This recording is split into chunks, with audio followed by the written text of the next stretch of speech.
자, 오늘의 시사평론, 대한민국의 시사 레이더 리엘 파트너스 이승기 변호사 나오셨습니다. 어서 오십시오. 예, 안녕하세요. 예, 목소리 톤이 좀 올라갔어요. 아, 그런가요? 예, 금요일 날은 또 이렇게 좀 가벼워지는 것 같습니다. 예, 어깨가. 마음은 늘 금요일입니다. 예, 맞습니다. 자, 오늘 첫 번째 이슈 전해주시죠. 예, 첫 번째 이슈는 윤석열 사퇴, 정계 진출 가시화입니다.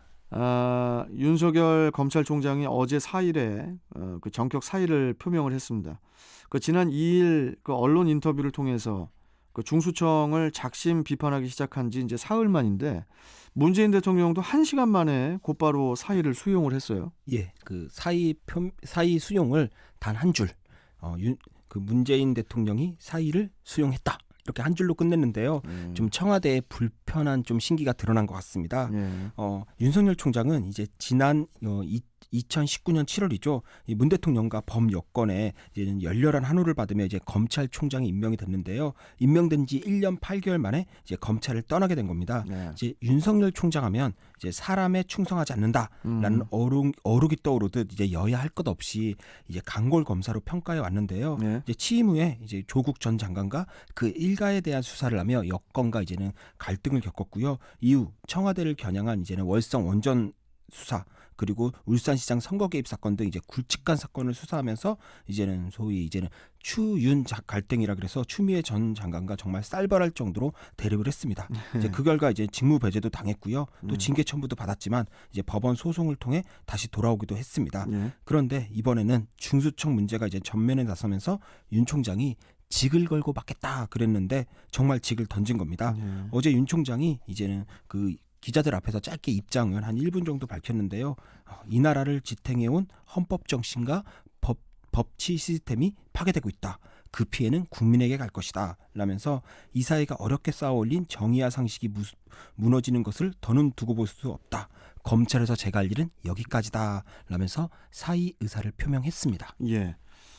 그 사의를 표명하기 바로 전날에 그 대구 고검에 방문해서도 중수청 설치를 두고 공개 비판에 나서면서 이 정도 되면은 윤 총장이 돌아올 수 없는 강을 건너는 거 아니냐 해서 그 사의 가능성이 계속 나오기는 했지만은 이렇게 그 속전속결로 물러날 줄은 몰랐는데 이유가 있을까요? 예, 일단 이 부분은 좀 언론이나 정치권도 좀 당황을 했던 게요. 지난해 이제 추윤 갈등으로 1년간 사퇴 압력을 받을 때도 임기를 지키겠다라는 말을 했습니다.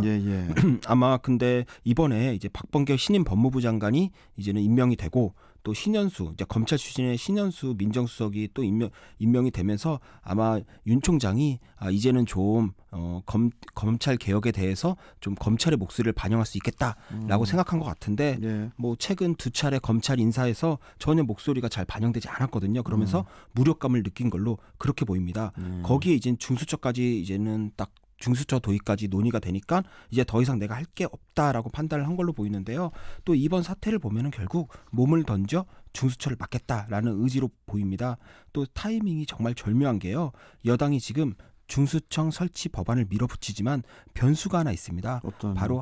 바로 한 달 앞으로 다가온 서울 부산시장 보궐선거인데요. 이미 정부와 여당에서는 작년 한 해 윤 총장을 전방위적으로 압박했지만 결국 남은 것이 대선 주석급으로 이제는 성장한 윤 총장 그리고 어부지리로 지지율이 올라간 보수 야권이었습니다. 아무래도 윤 총장의 지지 스펙트럼이 이제 중도층에 좀 밀집되어 있다 보니까 대립하면 할수록 중도층에서 좀 이탈이 생기는 거죠. 그렇기 때문에 윤 총장이 물러나는 현재 상황에서 굳이 중수처 법안 통과를 밀어붙이면 선거에 독이 될 수 있다라는 아마 판단을 할 것으로 보입니다. 문제는 뭐 선거에 패배하면 레임덕 사태까지 올 수 있다 이런 부분까지도 고려가 되는 거고요. 아마 윤 총장의 사태로 적어도 이제 서울 부산시장 선거 전까지는 아마 여당이 이 중수처 법안을 처리하지는 못할 겁니다.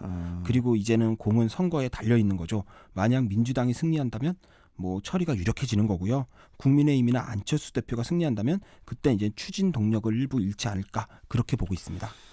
자, 일단 이 부분은 계속 이제 지켜봐야 할 것으로 보이고 그런데 이번 윤 총장 사의 발표를 두고 윤 총장의 정계 진출 가능성도 언급이 되고 있는데 어떻게 보십니까? 예, 제가 보기에는 이미 진작부터 정계 진출을 선언했다 이렇게 봐도 되는데요. 일단 이틀 전에 사의 표명하기 전날이죠. 네. 대구 고검에 이제는 가서 이제 보수의 심장부죠. 대구 고검에 가서 검수완박 부패 완판이라는 이런 말을 또 했습니다.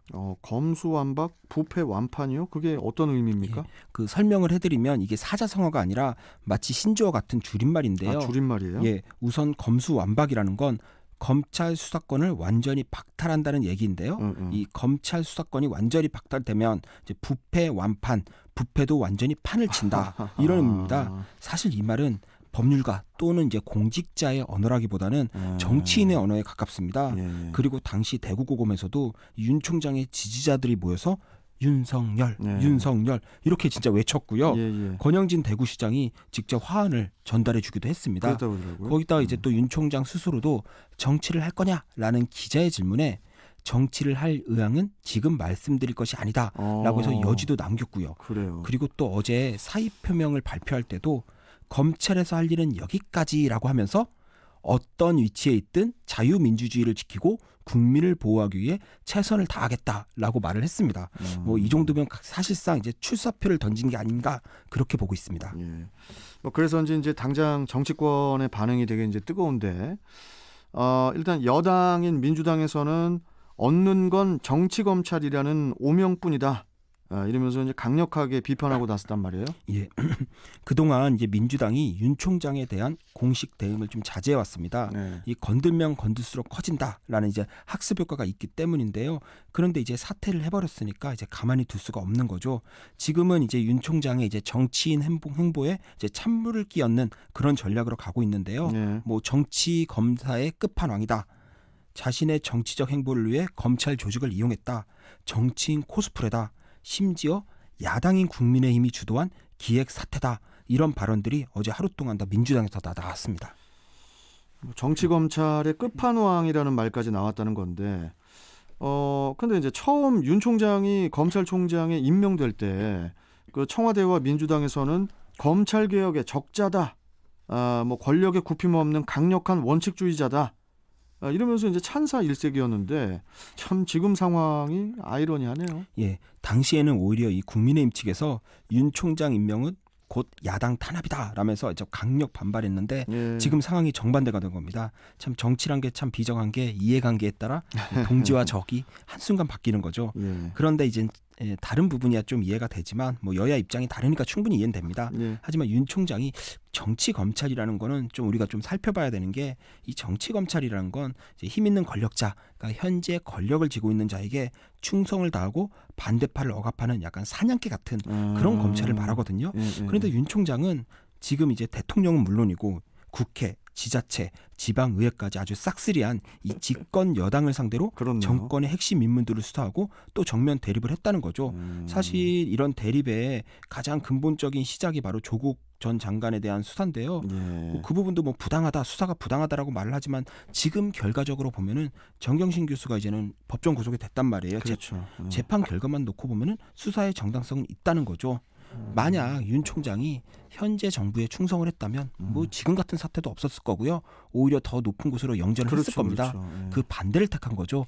그렇다면 윤 총장을 두고 차라리 뭐 정무 감각이 좀 없다거나 뭐 이런 말은 맞아도 정치 검사라고 보기에는 좀 어폐가 있지 않나 그렇게 생각을 합니다. 저도 그 말씀에 동감합니다. 근데 그에 반해서 국민의힘 입장에서는 범야권 대권 주자가 한 명 이렇게 또 추가가 된 거니까 또 이제 반기는 그런 분위기로 보입니다. 예, 그렇죠. 특히 윤 총장이 자신을 임명했던 현 정부와 정면으로 충돌하다가 이제 쫓겨나듯 사퇴했다는 이제 순교자적 이미지가 있다 보니까 향후에도 이제 정권 심판론의 상징이 될 수 있다는 겁니다. 일단 윤 총장이 당장의 정치에 나서지 않더라도 제3지대에 머물러 있기만 해도 아마 향후 보궐선거에서는 여권과 윤석열 총장의 대립구조가 재조명되고 정권 견제 심리가 결집될 그럴 가능성이 매우 높습니다. 그런 측면에서는 보수 야권에 좀 유리한 요소가 되지 않았나 그렇게 보입니다. 참 이게 4.7 보궐선거 전에 뜨거운 뉴스들이 이제 슬슬 나오기 시작합니다. 자, 다음 이슈 전해주시죠. 예, 다음 이슈는 범야권 단일화 빅매치 예고입니다. 그 4.7 재보궐선거가 이제 한 달가량 남은 가운데 그 오세훈 후보가 강력한 경쟁자였던 그 나경원 후보를 제치고 국민의힘 그 서울시장 후보로 최종 확정이 됐어요. 예, 어제 윤석열 총장의 사태로 가장 큰 피해자가 오세훈 후보다라는 말이 있습니다. 뉴스가 다 묻혀버렸습니다. 아, 그렇네요. 나 후보가 당초에는 나 후보가 좀 더 우세하다라는 평가가 좀 그러니까요. 많았는데요. 이 나 후보가 여성 가산점 10%를 받았음에도 불구하고 오 후보한테 5% 차이로 뒤졌습니다.